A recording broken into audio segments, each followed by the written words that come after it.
Praise the Lord. Hallelujah. യേശുവേ നന്ദി, യേശുവേ ആരാധന.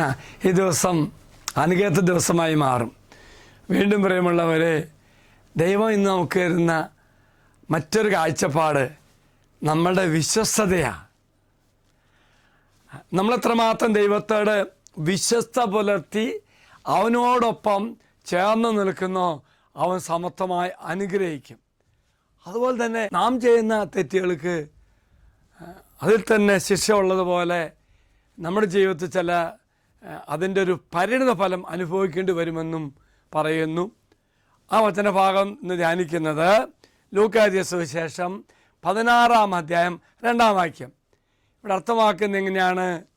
യജമാനൻ ഫ്രിത്തിനെ വിളിച്ച് ചോദിക്കുന്നു, നിന്നെപ്പറ്റി ഞാൻ കേൾക്കുന്നത് എന്താണ്? നിന്റെ കാര്യസ്ഥയുടെ കണക്ക് എന്നെ ബോധിപ്പിക്കുക, മേലിൽ നീ കാര്യസ്ഥനാകാൻ പാടില്ല. പ്രിയമുള്ളവരെ, ലൂക്കാ സുവിശേഷം 16-ാം അധ്യായം 2-ാം വാക്യത്തിലൂടെ യജമാനൻ തൻ്റെ സ്വത്തുക്കൾ പാഴാക്കിയതായി ആരോപിക്കപ്പെട്ട ആ ദാസനോട് അവനെ വിളിച്ച് തൻ്റെ കാര്യസ്ഥയുടെ കണക്ക് ആവശ്യപ്പെടുകയാണ്. കാരണം അവൻ ഇനി കാര്യസ്ഥനാകാൻ പറ്റാത്ത തരത്തിൽ തെറ്റായ പ്രവൃത്തി ചെയ്തു. ഇത് യേശു ശിഷ്യന്മാർ പങ്കുവയ്ക്കുമ്പോൾ സമ്പത്തിനെക്കുറിച്ചും ദൈവത്തോടുള്ള ഭക്തിയെക്കുറിച്ചും വിശ്വസ്തയെക്കുറിച്ചും പഠിപ്പിക്കുകയാണ്. ഇവിടെ നമ്മൾ തിരിച്ചറിയേണ്ടത്, നീതികെട്ട കാര്യസ്ഥൻ്റെ ഉപമ ദൈവം പറയുന്നത് എന്തുകൊണ്ടാണ് ചിന്തിക്കുമ്പോൾ നമ്മൾ എന്നും ഓർക്കേണ്ട കാര്യമുണ്ട്.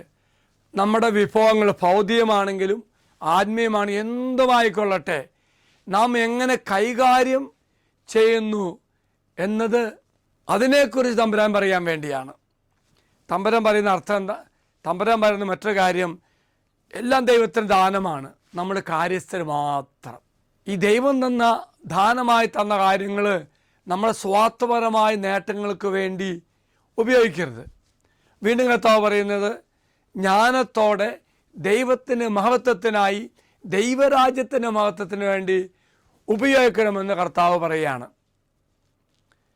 പ്രിയമുള്ളവരെ, ഈ ജീവിതത്തിലെ നമ്മുടെ പ്രവൃത്തികൾക്ക് അടുത്ത ജീവിതത്തിൽ അനന്തരഫലങ്ങൾ ഉണ്ടാകുമെന്നും ഭൗമിക നിധികളെക്കാൾ സമ്പത്തിനേക്കാൾ നിത്യതയിൽ നമുക്ക് ലഭിക്കുന്ന ആ വലിയ സന്തോഷവും സൗഭാഗ്യത്തിനും മുൻഗണന നൽകിക്കൊണ്ട് ജീവിക്കണമെന്ന് ഓർപ്പിക്കുക.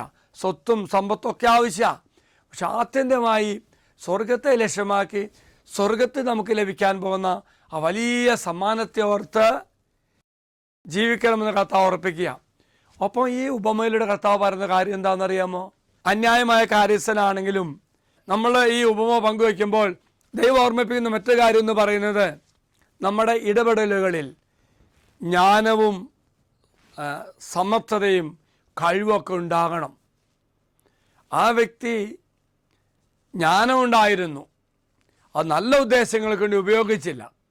അപ്പോൾ കർത്താവ് പറയുന്നു, നമ്മുടെ ജ്ഞാനവും നമ്മുടെ വിജ്ഞാനവും എല്ലാം നല്ല കാര്യങ്ങൾക്ക് വേണ്ടി ഉപയോഗിക്കണം. ആ വ്യക്തിയുടെ പ്രവൃത്തിയല്ല, ആ വ്യക്തിയുടെ മനോഭാവത്തെയല്ല, ആ വ്യക്തിയിലുണ്ടായിരുന്ന കഴിവ് ഓരോ വ്യക്തികൾക്കും ഉണ്ടാവണമെന്ന് കർത്താവ് നമ്മെ ബോധിപ്പിക്കുകയാണ്. മറക്കരുത് പ്രിയമുള്ളവരെ, ജ്ഞാനവും വിജ്ഞാനത്താൽ ജീവിക്കാനുള്ള കൃപ കിട്ടാൻ വേണ്ടി പ്രാർത്ഥിക്കാം. ഈ ലോകത്തിൽ സമ്പത്തും എല്ലാം ആവശ്യമാണ്, വേണ്ടെന്നല്ല, പക്ഷെ അതിന് മാത്രം പ്രാധാന്യം കൊണ്ട് ജീവിക്കരുത്.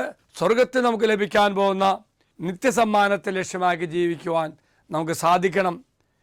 കർത്താവായ ദൈവമേ, പ്രഭാതത്തെ ഓർത്ത് ഞങ്ങൾ നന്ദി പറയുന്നു. ദൈവമേ, വിജ്ഞാനത്താൽ, വിവേകത്താൽ, കാര്യക്ഷമതയാൽ ഞങ്ങളെ നിറയ്ക്കണമേ, ശക്തിപ്പെടുത്തണമേ. ഈ ലോകത്തെ സ്നേഹിക്കരുത്, അത് വേണ്ട. കർത്താവേ, ഞങ്ങൾ പ്രാർത്ഥിക്കുന്നു, സ്വർഗത്തെ ലക്ഷ്യമാക്കി ജീവിക്കുവാൻ ഞങ്ങളെ ശക്തിപ്പെടുത്തണമേ. അമ്മേ മാതാവേ, ഞങ്ങളുടെ മാധ്യസ്ഥം പ്രാർത്ഥിക്കണമേ.